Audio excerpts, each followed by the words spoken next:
Krista kalumpui le ka in hum hinga mang ania kabig na hum ka tha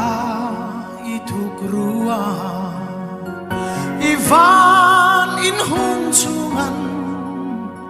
buai na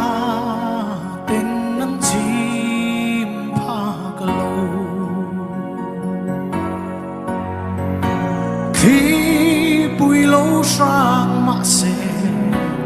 lâu ôm anh bộ lâu thình sẽ là cả ta ni lúc chia ti zuan tu an ni si tua na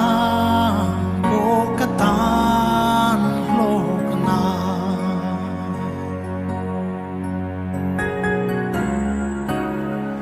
Kovel sual na sang ze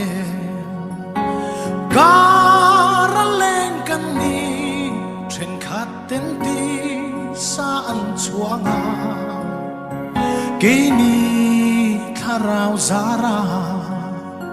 Krista chuang tu te chu Avan man ma in min choma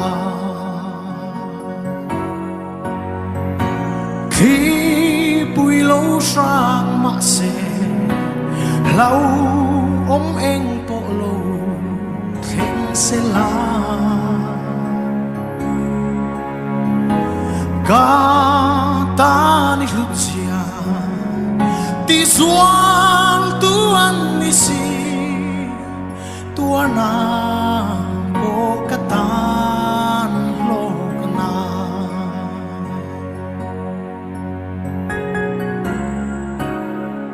Kovel hi chua sana ba nen hong turin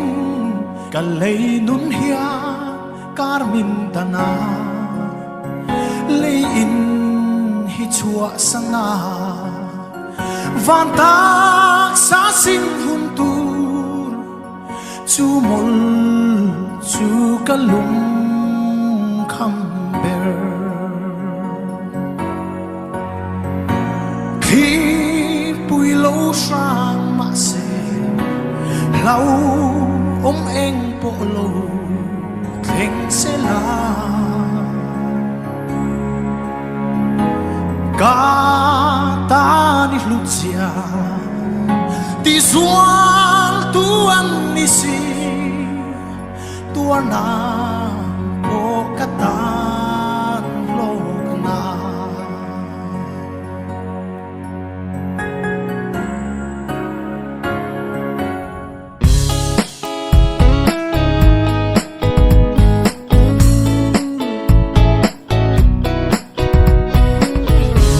Kom harlung len chang ni hian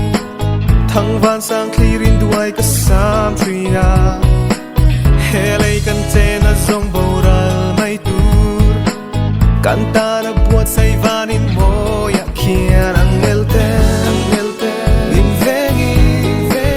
min shuai do vanin nuama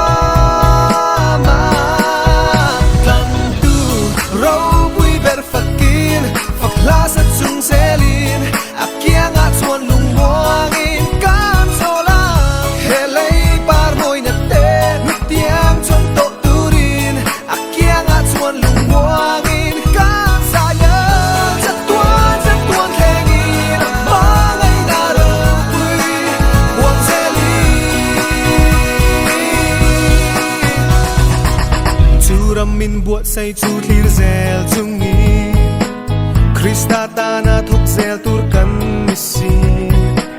Pham kim lau naram he ko vela ya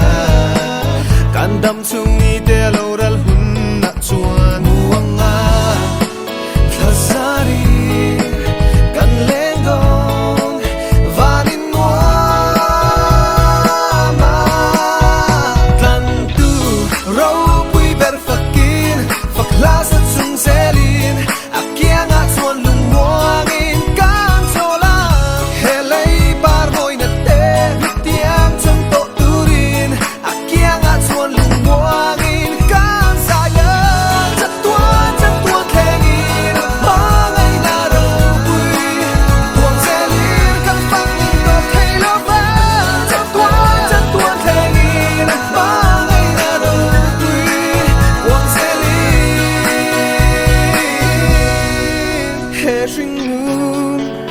lâu ra lin xuôi mạ xe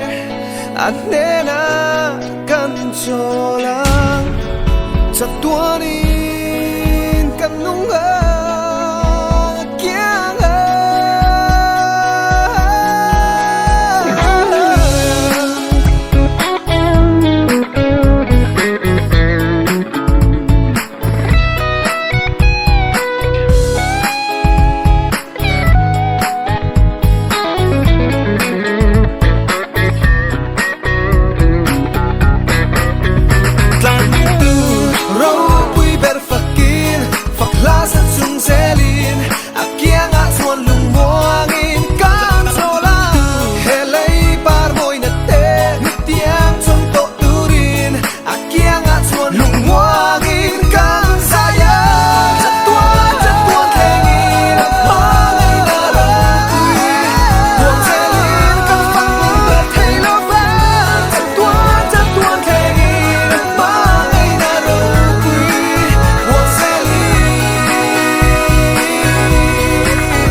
Pathian mangai naro pui zia thule lai ashil seng lo van ayasa o azau zia Sual mundhin ber po atheng zo Sual boyata lungay mga afapa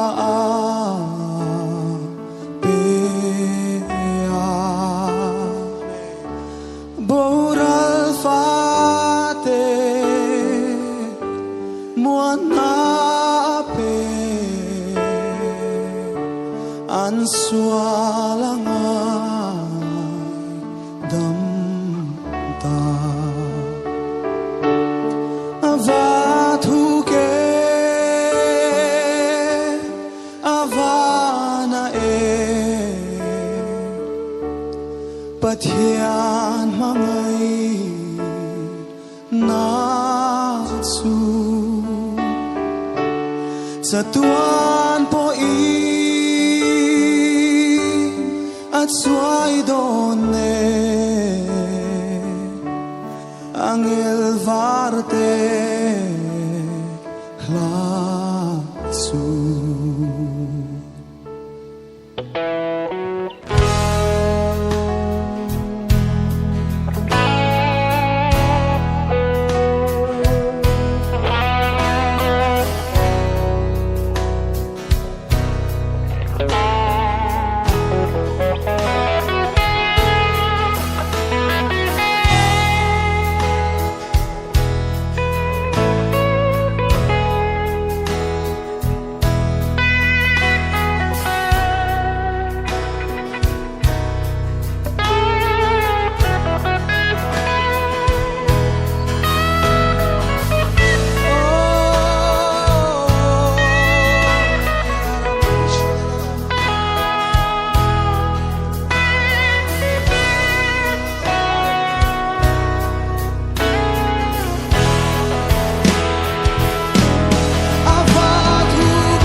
lâu tuy chẳng sẽ giặc na ta thình giar tin re le khape kan van khi chẳng sẽ giặc tu ata chuan mi tin re amanga ina puang to ni la akang zo nge ange aleng to lo alai to lo an shil seng chua lo nge ava thu ke ava na pathian mangai na chu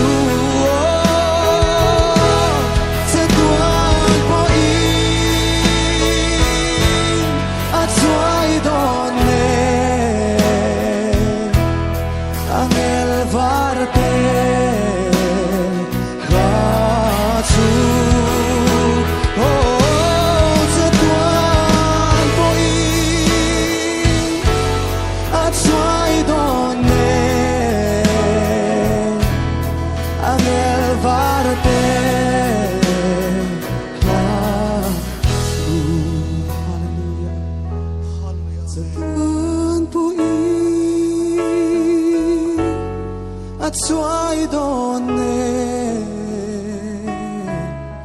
angel varte la